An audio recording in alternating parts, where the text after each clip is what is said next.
Hello friends, किताब summary में आपका स्वागत है। क्या आपको कभी ऐसा महसूस होता है कि आपकी जिंदगी धीरे धीरे कंट्रोल से बाहर जा रही है? कभी सब कुछ परफेक्टली ठीक लगता है और अगले ही पल ऐसा लगता है कि सब कुछ बिखर रहा है। अगर हाँ, तो बिलीव मी, आप अकेले नहीं हो। आज की फास्ट दुनिया में हर कोई किसी ना किसी प्रेशर में जी रहा है। कंपटीशन, स्ट्रेस, एक्सपेक्टेशंस, और इसी बीच हम अपनी डायरेक्शन खो देते हैं। हम सब अपनी लाइफ में मीनिंग और पर्पस ढूंढ रहे हैं, लेकिन सच ये है कि ये अपने आप नहीं मिलता। अगर लाइफ बिना किसी क्लियर डायरेक्शन के चल रही है तो कंफ्यूजन और फ्रस्ट्रेशन बढ़ना तय है। और यहीं से शुरू होती है हमारी आज की जर्नी। आज मैं आपके साथ एक ऐसी पावरफुल बुक शेयर करने वाली हूँ जो आपको सिखाएगी कि केओस भरी लाइफ को कैसे हैंडल करना है। इस किताब का नाम है 12 रूल्स फॉर लाइफ, जिसे लिखा है जॉर्डन पीटरसन ने। ये सिर्फ एक सेल्फ हेल्प बुक नहीं है, ये एक प्रैक्टिकल रोड मैप है जो आपको सिखाती है कि कैसे अपनी लाइफ को ऑर्गेनाइज करना है, कैसे डिसिप्लिन डेवलप करना है और कैसे एक स्टेबल, कॉन्फिडेंट और मीनिंगफुल लाइफ बनाना है। जॉर्डन पीटरसन साइकोलॉजी, रिलीजन और न्यूरोसाइंस को जोड़कर ऐसे डीप प्रिंसिपल समझाते हैं जो आपको ये नहीं बताते कि क्या सोचना है, बल्कि ये सिखाते हैं कि कैसे सोचना है। और यही चीज आपकी पूरी लाइफ बदल सकती है, क्योंकि जब आपका माइंडसेट क्लियर होता है तो आपके डिसीजंस बेहतर होते हैं, एक्शंस मीनिंगफुल होते हैं और कॉन्फिडेंस अपने आप बढ़ने लगता है। इस जर्नी में आप सिर्फ सुनेंगे नहीं, आप खुद को इन कॉन्सेप्ट में देख पाएंगे, अपनी लाइफ से कनेक्ट कर पाएंगे और सबसे इम्पोर्टेंट, उन्हें अप्लाई भी कर पाएंगे। अगर आप सच में अपनी लाइफ को नेक्स्ट लेवल पर ले जाना चाहते हो तो इस वीडियो को एंड तक जरूर देखना, क्योंकि हर रूल आपके माइंडसेट को एक नया पर्सपेक्टिव देने वाला है। और अगर ऐसी ही डीप और प्रैक्टिकल बुक समरीज आपको पसंद है तो चैनल को सब्सक्राइब करना मत भूलना, क्योंकि यहाँ हम ऐसी नॉलेज को सिंपल और रिलेटेबल तरीके से लाते हैं। तो चलिए एक ऐसी जर्नी शुरू करते हैं जो आपकी सोच, आपके डिसीजन और शायद आपकी पूरी लाइफ बदल सकती है। अब शुरू करते हैं पहला rule number 1, stand up straight with your shoulders back. ये रूल सुनने में बहुत सिंपल लगता है, लेकिन इसका इम्पैक्ट बहुत डीप है। हमारा पोस्चर सिर्फ हमारी फिजिकल अपीयरेंस को नहीं, बल्कि हमारे माइंडसेट और सेल्फ कॉन्फिडेंस को भी रिफ्लेक्ट करता है। जब हम झुककर चलते हैं, नजरें नीचे रखते हैं, तो हम अनजाने में अपनी इनसिक्योरिटी और फियर को दिखा रहे होते हैं। वहीं जब हम सीधे खड़े होते हैं, शोल्डर्स बैक रखते हैं, तो हम ना सिर्फ कॉन्फिडेंस दिखाते हैं, बल्कि अंदर से भी खुद को ज्यादा पावरफुल महसूस करते हैं। ये रूल सिर्फ बॉडी लैंग्वेज के बारे में नहीं है, ये हमें सिखाता है कि लाइफ में खुद को कैसे पोजीशन करना है। हमारा नर्वस सिस्टम हमारे इमोशन और कॉन्फिडेंस से डीपली कनेक्ट होता है। जब हम डरते हैं या लो फील करते हैं तो हमारा बॉडी पोस्चर भी वैसा ही हो जाता है, झुका हुआ, कमजोर और डिफेंसिव। लेकिन जब हम कॉन्शियसली अपना पोस्चर बदलते हैं और खुद को अपराइट रखते हैं तो हमारा ब्रेन इसे एक स्ट्रॉन्ग सिग्नल की तरह लेता है। इससे हमारी बॉडी केमिस्ट्री तक बदलने लगती है और धीरे धीरे हमारा माइंडसेट भी शिफ्ट होने लगता है। हम ज्यादा कॉन्फिडेंट, ज्यादा असर्टिव महसूस करने लगते हैं। नेचर में भी डोमिनेंस और हायरार्की साफ देखने को मिलती है। उदाहरण के लिए जब कोई लॉबस्टर फाइट जीतता है तो उसका कॉन्फिडेंस बढ़ जाता है, उसका पोस्चर और डोमिनेंट हो जाता है और उसका सेरोटोनिन लेवल भी बढ़ जाता है। वहीं जो वो हारता है तो झुक जाता है, उसका कॉन्फिडेंस गिर जाता है। इंसानों में भी यही पैटर्न काम करता है। अगर हम खुद को कमजोर दिखाते हैं तो दुनिया भी हमें वैसा ही ट्रीट करती है, लेकिन अगर हम अपनी बॉडी लैंग्वेज से कॉन्फिडेंस शो करते हैं तो हमें नेचुरली ज्यादा रिस्पेक्ट और अपॉर्चुनिटीज मिलने लगती है। रियल लाइफ में भी ये आसानी से देखा जा सकता है। अगर कोई इंसान हमेशा झुककर चलता है, धीरे बोलता है और आई कांटेक्ट अवॉइड करता है तो लोग उसे ज्यादा सीरियसली नहीं लेते। लेकिन वही अगर इंसान अपना पोस्चर सुधार ले, अपनी बात कॉन्फिडेंट रखे, तो उसकी पूरी पर्सनालिटी बदल जाती है। एक कॉन्फिडेंट इंसान की प्रेजेंस ही अलग होती है, लोग उसकी तरफ अट्रैक्ट होते हैं, उसे ज्यादा इंपॉर्टेंस देते हैं। और सबसे इंटरेस्टिंग बात यह है कि कॉन्फिडेंस सिर्फ एक फीलिंग नहीं है, ये एक एक्शन से बनता है। अगर आप खुद को वीक मानोगे तो आपकी बॉडी भी वैसे ही रिएक्ट करेगी, लेकिन अगर आप consciously strong body language adopt करते हैं तो धीरे धीरे आपका माइंड भी उसी डायरेक्शन में शिफ्ट होने लगता है।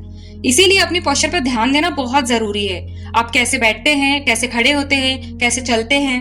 जब आप सीधे खड़े होते हैं, शोल्डर्स बैक रखते हैं और आई कांटेक्ट को मेंटेन करते हैं तो ना सिर्फ आप कॉन्फिडेंट दिखते हैं, बल्कि अंदर से भी ज्यादा स्ट्रॉन्ग महसूस करते हैं। ये रूल आपको सिर्फ फिजिकली नहीं, बल्कि मेंटली और इमोशनली स्ट्रॉन्ग बनने के लिए इंस्पायर करता है। ये आपको विक्टिम मेंटालिटी से बाहर निकालकर एक एक्शन ओरिएंटेड माइंडसेट की तरफ ले जाता है। कई लोग सोचते हैं कि कॉन्फिडेंस आएगा तब लाइफ बेहतर होगी, लेकिन सच इसका उल्टा है। पहले कॉन्फिडेंस आता है और फिर लाइफ बेहतर होती है। अगर आप छोटे छोटे चेंजेस से शुरुआत करते हैं, जैसे अपना पोस्चर सुधारना, क्लियरिटी से बोलना और बॉडी लैंग्वेज ओपन रखना, तो ये धीरे धीरे ये चेंजेस आपकी साइकोलॉजी का हिस्सा बन जाएंगे। और जब आप इस रूल को फॉलो करना शुरू करेंगे तो आप नोटिस करेंगे कि लोग आपके साथ अलग तरीके से बिहेव करने लगते हैं और आप खुद को ज्यादा अवेयर, ज्यादा इन कंट्रोल महसूस करेंगे। तो आज से ही शुरू करें, सीधे खड़े हो, शोल्डर्स बैक रखें और दुनिया का सामना कॉन्फिडेंस के साथ करें। अब बढ़ते हैं अगले रूल की तरफ। Rule 2, treat yourself like someone you are responsible for helping. जरा सिंपल सी बात सोचिए, जब हमारे किसी अपने को परेशानी होती है तो हम बिना सोचे समझे उसकी मदद के लिए आगे बढ़ जाते हैं। अगर दोस्त बीमार हो तो हम उसे दवा देने के लिए बार बार रिमाइंड कराते हैं, उसका ख्याल रखते हैं। लेकिन जब वही सिचुएशन हमारे साथ होती है तो हम खुद को इग्नोर कर देते हैं, हम अपनी ही केयर को टालते रहते हैं और यही सेल्फ नेग्लेक्ट आगे धीरे धीरे बड़ी प्रॉब्लम बन जाता है। ये रूल हमें बहुत गहरी बात सिखाता है। जिस तरह हम किसी अपने वेलबींग की परवाह करते हैं, उसी सीरियसनेस के साथ हमें अपनी भी केयर करनी चाहिए। सच तो ये है कि हर इंसान के अंदर रिस्पॉन्सिबिलिटी का एक नेचुरल सेंस होता है, लेकिन वो दूसरों के लिए ज्यादा एक्टिव होता है, खुद के लिए नहीं। क्योंकि हम खुद को अपनी गलतियों और अपनी कमियों के साथ देखते हैं और हम अंदर ही अंदर मान लेते हैं कि हम उतने इम्पोर्टेंट नहीं हैं। लेकिन रियलिटी ये है कि हर इंसान की लाइफ वैल्यूबल है और जब आप खुद को इम्पोर्टेंट नहीं मानेंगे तब तक आपकी लाइफ बेहतर नहीं बना पाएंगे। एक इंटरेस्टिंग ऑब्जर्वेशन ये भी है कि लोग अपने पेट्स की दवा समय पर देते हैं, लेकिन वही अपनी प्रिस्क्राइब्ड मेडिसिन लेना भूल जाते हैं। इसका मतलब साफ है, हमें दूसरों की केयर करना आता है लेकिन खुद को उतनी प्रायोरिटी देना नहीं आता और यही माइंडसेट हमें बदलना है। जब आप किसी से सच्चा प्यार करते हैं तो आप उसकी भलाई के लिए सही डिसीजंस लेते हैं, भले ही वो टफ क्यों ना हो। अगर वो गलत हैबिट में जा रहा हो तो आप उसे रोकते हैं, गाइड करते हैं और कभी कभी स्ट्रिक्ट भी होते हैं। बस यही एटीट्यूड हमें खुद के साथ अपनाना है। सेल्फ केयर का मतलब सिर्फ आराम करना है या खुद को पैम्पर करना नहीं है। असल में सेल्फ केयर का मतलब है अपने लॉन्ग टर्म वेलबींग के लिए सही डिसीजंस लेना, मतलब डिसिप्लिन रखना, बुरी आदतों से बचना और अपने पोटेंशियल को सीरियसली लेना। जब आप अपनी लाइफ को इम्पोर्टेंस देना शुरू करते हैं तभी आपको दुनिया उसी नजर से देखने लगती है। अगर आप खुद को हेल्प करने की रिस्पॉन्सिबिलिटी नहीं लेते हैं तो कोई और भी उसको सीरियसली नहीं लेगा। इसलिए खुद को एक वैल्यूएबल इंसान की तरह ट्रीट करना बहुत जरूरी है। ये सेल्फिश होना नहीं है, बल्कि आपको कैपेबल बनाता है ताकि आप दूसरों को भी बेहतर मदद कर सके। अब आते हैं तीसरे रूल पर। Rule 3, make friends with people who want to the best for you. हमारी लाइफ में हमारे आसपास के लोग बहुत बड़ा रोल प्ले करते हैं। वे हमें ऊपर भी उठा सकते हैं और नीचे भी गिरा सकते हैं। दोस्ती एक बहुत पावरफुल इन्फ्लुएंस है। ये हमें सही डायरेक्शन में भी ले जाती है और गलत रास्ते पर भी। इसलिए ये बहुत जरूरी है कि हम ऐसे लोगों को अपनी जिंदगी में जगह दें जो सच में हमारे लिए अच्छा चाहते हैं, ना कि सिर्फ अपने कन्वीनियंस के लिए हमारे साथ है। लोग अक्सर टॉक्सिक फ्रेंडशिप में फंसे रह जाते हैं सिर्फ इसीलिए क्योंकि उन्हें अकेले रहने से डर लगता है। लेकिन ऐसे लोग जो आपकी ग्रोथ रोकते हैं, आपको मैनिपुलेट करते हैं या हमेशा नेगेटिविटी फैलाते हैं, वे धीरे धीरे आपकी लाइफ को डैमेज करते हैं। अगर आप ऐसे लोगों से घिरे हैं जो आपको नीचे खींचते हैं तो आपका सेल्फ एस्टीम भी धीरे धीरे गिरने लगता है। एक सच्चा दोस्त वही होता है जो आपकी सक्सेस में खुश हो, आपको सपोर्ट करे और आपके आगे बढ़ने के लिए इंस्पायर करे। लेकिन कुछ ऐसे लोग भी होते हैं जो आपको तब पसंद करते हैं जब तक आप उनसे आगे नहीं बढ़ते। जैसे ही ग्रो करना शुरू करते हैं वे आपको नीचे खींचने लगते हैं। ये जेलसी और इनसिक्योरिटी का रिजल्ट होता है और इसे पहचानना बहुत जरूरी है। सच्ची दोस्ती का मतलब ये नहीं है कि कोई आपकी हर बात पर एग्री करे, बल्कि एक अच्छा दोस्त आपको ऑनेस्ट फीडबैक देता है, आपको गलत रास्ते से रोकता है और आपको बेहतर बनाने के लिए पुश करता है। अगर आपके आसपास के लोग आपके सपने का मजाक उड़ाते हैं और आपको डीमोटिवेट करते हैं या हमेशा क्रिटिसाइज करते रहते हैं तो ये एक क्लियर रेड फ्लैग है। स्ट्रॉन्ग फ्रेंडशिप हमेशा म्यूचुअल रिस्पेक्ट, एनकरेजमेंट और पॉजिटिविटी पर बेस्ड होती है। अगर कोई रिलेशनशिप आपकी मेंटल पीस और ग्रोथ का अफेक्ट कर रहा है तो उस पर आपको दोबारा सोचने की जरूरत है, क्योंकि सच ये है कि हम धीरे धीरे उन्हीं लोगों जैसे बन जाते हैं जिनके साथ हम ज्यादा समय बिताते हैं। अगर आपके दोस्त हार्ड वर्किंग, एम्बिशियस और ग्रोथ ओरिएंटेड है तो आप भी वैसे ही बनेंगे। लेकिन अगर हमेशा वे एक्सक्यूज देते हैं, कंप्लेन करते हैं, तो वो पैटर्न भी आप में आ जाएगा। कभी कभी हमें कुछ फ्रेंडशिप को छोड़ना पड़ता है। ये आसान नहीं होता लेकिन जरूरी होता है। खुद से पूछिए, क्या ये दोस्ती मुझे बेहतर बना रही है या मुझे पीछे खींच रही है? अगर जवाब नेगेटिव है तो डिस्टेंस बनाना ही सही डिसीजन है। एक सिंपल टेस्ट भी कर सकते हैं। अपने गोल्स और ड्रीम्स अपने दोस्तों के साथ शेयर कीजिए और उनकी रिएक्शन देखिए। जो लोग सच में आपके वेल विशर्स हैं वो आपको सपोर्ट करेंगे, मोटिवेट करेंगे और आपकी सक्सेस को सेलिब्रेट करेंगे। लेकिन जो इनसिक्योर होंगे वो आपको डाउट में डालेंगे या आपका मजाक उड़ाएंगे। इसलिए अपने दोस्तों को वाइसली चुने, क्योंकि वही आपकी लाइफ को सबसे ज्यादा शेप देते हैं। सही दोस्ती आपके कॉन्फिडेंस को बढ़ाती है और आपकी हैप्पीनेस को इम्प्रूव करती है और आगे बढ़ने की स्ट्रेंथ देती है। तो ऐसे लोगों को अपनी जिंदगी में जगह दीजिए जो आपको बेटर बनाने के लिए पुश करे और आपको उस इंसान में ट्रांसफॉर्म करने में मदद करे जो आप बन सकते हैं। अब आते हैं 4th रूल पर। Rule 4, compare yourself to who you were yesterday, not to who someone else is today. हमारे समाज में बहुत कॉमन हैबिट है खुद की तुलना दूसरों से करना। सोशल मीडिया खोलते ही हमें लगता है कि हर कोई हमसे आगे है, करियर में, कोई पैसे में, कोई लाइफस्टाइल में, और फिर धीरे धीरे हम ये भूल जाते हैं कि हमारी अपनी जर्नी क्या है। जब हम खुद को दूसरों से कंपेयर करते हैं तो हम अपनी प्रोग्रेस को इग्नोर करने लगते हैं। और सच तो ये है कि अगर हम अपनी सक्सेस को दूसरों के हिसाब से मापेंगे तो हम कभी भी सेटिस्फाई नहीं हो पाएंगे, क्योंकि हर इंसान की जर्नी अलग होती है, हर किसी का स्टार्टिंग पॉइंट अलग होता है और हर किसी का टाइमलाइन भी अलग होता है। तो जो चीज किसी और को जल्दी मिल गई, जरूरी नहीं कि वो आपको उसी स्पीड से मिले। इसलिए ये रूल हमें एक सिंपल पावरफुल माइंडसेट देता है। खुद को सिर्फ अपने पास्ट से कंपेयर करो। अगर आप कल से एक कदम भी आगे बढ़ रहे हैं तो वो आपकी प्रोग्रेस है। अगर आपने कुछ नया सीखा है तो वो सक्सेस है। अगर आप मेंटली थोड़ा बेटर फील कर रहे हो तो वो भी ग्रोथ है। ये माइंडसेट हमारी थिंकिंग को हेल्दी बनाता है, क्योंकि अब हम कंपटीशन दूसरों से नहीं, खुद से कर रहे होते हैं। और जब आप रोज थोड़ा थोड़ा बेहतर बनने पर फोकस करते हैं तो कुछ महीनों या सालों में आपकी पूरी लाइफ बदल सकती है। जबकि रियलिटी ये है कि हर इंसान अपनी लाइफ में किसी न किसी स्ट्रगल से गुजर रहा होता है। इसलिए कंपैरिजन का गेम ये सिर्फ हमें स्ट्रेस और डिससैटिस्फैक्शन देता है। अगर आप सच में ग्रो करना चाहते हैं तो अपनी एनर्जी दूसरों को देखने में नहीं, बल्कि खुद को इम्प्रूव करने में लगाइए। हर छोटे स्टेप को इम्पोर्टेंस दीजिए, हर छोटी चीज को सेलिब्रेट कीजिए और यही चीज आपको लॉन्ग टर्म आगे ले जाएगी। जब आप खुद से कम्पीट करते हैं तो आप अपने प्रोग्रेस को ऑनेस्टली देख पाते हैं और यही आपको मोटिवेट रखता है। तो याद रखिए, आपका मुकाबला किसी और से नहीं है, आपका मुकाबला सिर्फ उस इंसान से है जो आप कल थे। और अब चलते हैं अगले रूल की तरफ। Rule 5, do not let your children do anything that makes you dislike them. ये रूल सिर्फ पेरेंट्स के लिए नहीं, ये हमें उस रिस्पॉन्सिबिलिटी और डिसिप्लिन का डीपर मीनिंग समझाता है।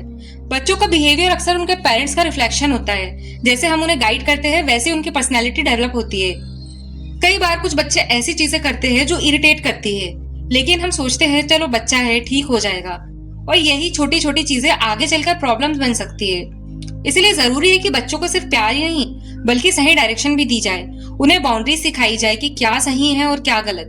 अगर कोई बिहेवियर आपको गलत लगता है तो इसे इग्नोर करने की बजाय सही समय पर सुधारना जरूरी है, क्योंकि अगर आज हम उसे नजरअंदाज करेंगे तो वही आदत कल और स्ट्रांग हो जाएगी। लेकिन इसका मतलब ये नहीं है कि बच्चों को पनिश करके या डराकर सुधारा जाए। सही तरीका है उन्हें समझाना और उन्हें गाइड करना और उन्हें ये रियलाइज कराना कि उनके एक्शन का इम्पैक्ट दूसरों पर भी पड़ता है। एक बच्चे को ये फील होना चाहिए कि उसे प्यार किया जा रहा है, लेकिन उनकी गलतियों को इग्नोर भी नहीं किया जाएगा। यही बैलेंस उसे एक रिस्पॉन्सिबल इंसान बनाता है। और अब आगे बढ़ते हैं 6वें रूल की तरफ। Rule 6, set your house in perfect order before you criticise the world. हम सब कभी ना कभी दुनिया की प्रॉब्लम्स के बारे में कंप्लेन करते हैं। सिस्टम खराब है, लोग गलत है, सोसाइटी अनफेयर है। लेकिन क्या कभी हम ये सवाल खुद से पूछते हैं कि क्या हमारी अपनी लाइफ परफेक्टली सॉर्टेड है? ये रूल हमें एक टफ लेकिन ऑनेस्ट ट्रूथ दिखाता है। दुनिया को बदलने से पहले हमें खुद को ठीक करना होगा। कई बार हमें अपनी प्रॉब्लम का ब्लेम दूसरों पर डाल देते हैं, लेकिन अगर हम ऑनेस्टली अपनी लाइफ को देखें तो समझ आएगा कि कई इश्यूज हमारे अपने डिसीजंस की वजह से होते हैं। अगर हम अपनी हेल्थ, रिलेशनशिप्स, फाइनेंसेस या हैबिट को मैनेज नहीं कर पा रहे तो पहले हमें वहां से शुरुआत करनी पड़ेगी। इसका मतलब ये नहीं है कि दुनिया में प्रॉब्लम्स नहीं है, लेकिन जब तक हम खुद अपने लाइफ को संभाल नहीं लेते तब तक हम दूसरों को चेंज करने की पोजीशन में नहीं होते हैं। और अगर आप अपनी लाइफ को इम्प्रूव करना शुरू करते हैं तो आपका पर्सपेक्टिव खुद बदलने लगता है। आप विक्टिम माइंडसेट से निकलकर रिस्पॉन्सिबल माइंडसेट में आते हैं और यहीं से रियल चेंज शुरू होता है। अब आते हैं बहुत इंपॉर्टेंट रूल पर। Rule 7, pursue what is meaningful, not what is expedient. हम अक्सर इजी और इंस्टेंट चीजों की तरफ अट्रैक्ट होते हैं, quick success, instant pleasure, short term comfort. लेकिन ये रूल हमें सिखाता है कि जो चीजें जल्दी मिलती है वो अक्सर लॉन्ग टर्म में सेटिस्फेक्शन नहीं देती। असल में हैप्पीनेस और फुलफिलमेंट उन चीजों में है जो मीनिंगफुल होती है, मतलब जो आपको अंदर से सेटिस्फाई करे, जो आपके वैल्यूज के साथ अलाइन हो और लॉन्ग टर्म में आपकी लाइफ को बेहतर बनाए। शॉर्ट टर्म प्लेजर टेम्पररी होता है, लेकिन मीनिंगफुल वर्क परमानेंट सेटिस्फेक्शन देता है। इसलिए जरूरी है कि हम अपनी लाइफ में ऐसे गोल चूज करें जो सिर्फ आसान नहीं बल्कि वैल्यूबल हो। अब बढ़ते हैं रूल 8 की तरफ। रूल 8, टेल द ट्रूथ और एटलीस्ट डोंट लाई। सच बोलना हमेशा आसान नहीं होता, कई बार अनकंफर्टेबल होता है और पेनफुल भी होता है। लेकिन झूठ चाहे छोटा हो या बड़ा, धीरे धीरे हमारी लाइफ को उलझा देता है। एक झूठ को छुपाने के लिए हमें कई झूठ बोलने पड़ते हैं और फिर हम अपने ही बनाए जाल में फंस जाते हैं। सच हमें रियलिटी से फेस कराता है, लेकिन वही हमें स्ट्रांग भी बनाता है। जब आप सच बोलते हो तो आप खुद को रिस्पेक्ट करते हैं और लोगों का ट्रस्ट भी अर्न करते हैं। लेकिन इसका मतलब ये नहीं कि हर बात ब्लंट तरीके से बोलनी है। सच के साथ विजडम भी जरूरी है। लेकिन अगर आप मीनिंगफुल लाइफ जीना चाहते हैं तो ऑनेस्टी से भाग नहीं सकते। अब अगला rule, rule 9, the person you are listening to might know something you don't. हमसे ज्यादातर लोग सुनते कम है और बोलते ज्यादा है, लेकिन रियल लर्निंग तब होती है जब हम जेन्युइनली सुनते हैं। हर इंसान के पास कुछ ऐसा होता है जो हम नहीं जानते। अगर हम ओपन माइंड के साथ सुने तो हमें हर कन्वर्सेशन से कुछ नया सीखने को मिल सकता है। लिसनिंग सिर्फ चुप रहने का नाम ही नहीं है, बल्कि सामने वाले को समझने का नाम है। जब आप जेन्युइनली किसी को सुनते हैं तो आप उसके थॉट्स, उसके इमोशंस और पर्सपेक्टिव को समझते हैं, और यही चीज स्ट्रॉन्ग रिलेशनशिप और डीप अंडरस्टैंडिंग बनाती है। अब आते हैं रूल 10 पर। Rule 10, be precise in your speech.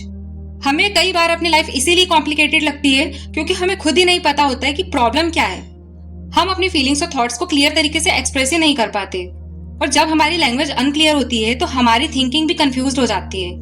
इसीलिए ये रूल कहता है कि अपनी बात को क्लियर और प्रिसाइज बनाओ। जब आप अपनी प्रॉब्लम को सही तरीके से डिफाइन करते हैं तो आप उसे सॉल्व भी कर सकते हैं। अगर आप अनक्लियर तरीके से बोलेंगे तो आप ना खुद को समझ पाएंगे ना सामने वाले को। लेकिन जब आप क्लियर और स्पेसिफिक होते हो तो क्लियरिटी आती है और सॉल्यूशन मिलना भी शुरू हो जाता है। इसके बाद आता है rule 11, do not bother children when they are skateboarding. जब कोई बच्चे एडवेंचरस एक्टिविटी कर रहे होते हैं, जैसे स्केटबोर्डिंग, साइकिलिंग या कुछ नया ट्राई करना, तो अक्सर पेरेंट्स या सोसाइटी उन्हें रोकने लगती है। उन्हें लगता है कि वे बच्चों को प्रोटेक्ट कर रहे हैं, लेकिन असल में उसकी ग्रोथ को लिमिट कर रहे होते हैं। और ये रूल हमें बहुत इंपॉर्टेंट चीज सिखाता है।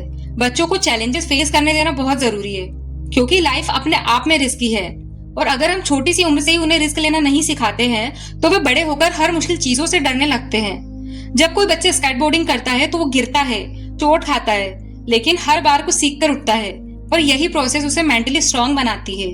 लेकिन आजकल सोसाइटी ओवर प्रोटेक्शन की तरफ जा रही है। हर चीज को इतना सेफ बनाने की कोशिश की जाती है कि बच्चे रिस्क लेना ही भूल जाते हैं। और प्रॉब्लम तब शुरू होती है जब वे बड़े होकर रियल चैलेंजेस फेस करते हैं, जैसे job rejection, relationship issues, financial problem. तब उन्हें ये समझ नहीं आता है कि इन सिचुएशंस को हैंडल कैसे करें, क्योंकि उन्होंने कभी फेलियर से सीखना सीखा ही नहीं।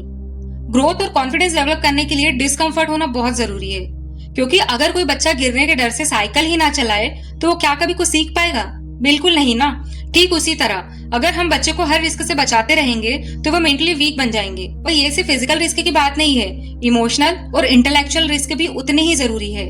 अगर कोई टीनेजर हमेशा दूसरों के एक्सपेक्टेशन के हिसाब से चलता रहे और अपनी चॉइसेस को एक्सप्लोर ही ना करे तो वो अपनी रियल आइडेंटिटी को कभी समझ ही नहीं पाएगा। इसलिए जरूरी है कि बच्चे को एक ऐसा एनवायरनमेंट दिया जाए जहाँ वे एक्सपेरिमेंट कर सके, अपने स्ट्रेंथ और वीकनेस को पहचान सके। सच्चाई ये है कि हिस्ट्री में जितने भी ग्रेट लोग हुए हैं उन्होंने कंफर्ट जोन में रहकर कुछ अचीव नहीं किया। उन्होंने रिस्क लिए, फेलियर्स फेस किए और उन्हीं से सीखकर आगे बढ़े। अगर हम चाहते हैं कि हमारी अगली जनरेशन स्ट्रांग बने तो हमें उन्हें चैलेंजेस से लड़ना सिखाना होगा, ना कि उनसे बचाना। अब आते हैं आखिरी रूल पर, rule 12, pet a cat when you are encounter one on the street. ये रूल सुनने में थोड़ा अजीब लग सकता है, लेकिन इसका मीनिंग बहुत डीप है। लाइफ अनप्रिडिक्टेबल है, कभी कभी इतनी प्रॉब्लम्स एक साथ आ जाती है कि सब कुछ मीनिंगलेस लगने लगता है। ऐसे मोमेंट्स में ये रूल एक सिंपल लेकिन पावरफुल चीज सिखाता है। छोटी छोटी खुशियों को नोटिस करना सीखो। इमेजिन करो जब आप स्ट्रेस में हो, लाइफ में प्रॉब्लम्स चल रही हो और अचानक रास्ते में एक प्यारी सी कैट दिख जाए जो बस शांति से बैठी है। वो छोटा सा मोमेंट आपको थोड़ी देर की राहत दे सकता है। और यही पॉइंट है, प्रॉब्लम्स खत्म नहीं होगी, लेकिन उनके बीच भी हैप्पीनेस एग्जिस्ट करती है। हम अक्सर अपने पेन और स्ट्रगल में इतना फोकस करते हैं कि लाइफ के ब्यूटीफुल मोमेंट्स को इग्नोर कर देते हैं, जबकि हैप्पीनेस सिर्फ बड़ी अचीवमेंट से नहीं बल्कि डेली लाइफ के छोटे छोटे मोमेंट से भी मिलती है। किसी की स्माइल, एक अच्छा सा सॉन्ग या बस एक पीसफुल मोमेंट, ये सब रिमाइंडर्स है कि लाइफ में अभी भी ब्यूटी मौजूद है। पेन को अवॉइड करना पॉसिबल नहीं है, लेकिन उसके बीच मीनिंग खोजना पॉसिबल है। जब आप इन छोटे मोमेंट्स को अप्रिशिएट करना सीखते हैं तो आप मेंटली और इमोशनली स्ट्रांग बनते हैं, और यही बैलेंस आपको आगे बढ़ने की स्ट्रेंथ देता है। तो फ्रेंड्स, इन 12 रूल्स की पूरी जर्नी का सार यही है। लाइफ आसान नहीं है, चुनौतियां हमेशा रहेगी, लेकिन अगर हम अपने सही माइंडसेट और सही प्रिंसिपल्स में हो तो हम हर सिचुएशन को बेहतर तरीके से हैंडल कर सकते हैं। तो ये रूल्स हमें सिखाते हैं खुद को स्ट्रांग बनाना, सच के साथ जीना, मीनिंगफुल रिलेशनशिप्स बनाना, रिस्क लेना और लाइफ के छोटे छोटे मोमेंट्स को अप्रिशिएट करना। ये रूल्स सिर्फ सुनने के लिए नहीं है, ये एक्शंस लेने के लिए है। अगर आपने अब तक लाइफ को ऑटो पायलट मोड में जिया है तो अब टाइम है कॉन्शियसली डिसीजंस लेने का, अपनी रिस्पॉन्सिबिलिटीज उठाने का और खुद को एक बेहतर इंसान बनाने का। अगर आपको इस जर्नी से कुछ भी सीखने को मिला है तो इसे सिर्फ सुनकर मत छोड़िए, इसे अपनी डेली लाइफ में इम्प्लीमेंट कीजिए, क्योंकि असली बदलाव हमेशा छोटे छोटे स्टेप से शुरू होता है। और अगर आपको ये जर्नी वैल्यूएबल लगी हो तो इसको अपने दोस्तों और फैमिली के साथ जरूर शेयर करें। क्योंकि जब हम साथ में सीखते हैं तो ग्रोथ और भी पावरफुल हो जाती है। तो बस आज के लिए इतना ही। अपनी लाइफ के हीरो बनो, इन रूल्स को फॉलो करो और दुनिया में अपनी जगह कॉन्फिडेंटली बनाओ। मिलते हैं अगली वीडियो में। चैनल को सब्सक्राइब जरूर करें ताकि हमारी वीडियोस की नोटिफिकेशन आप तक जरूर पहुंचे।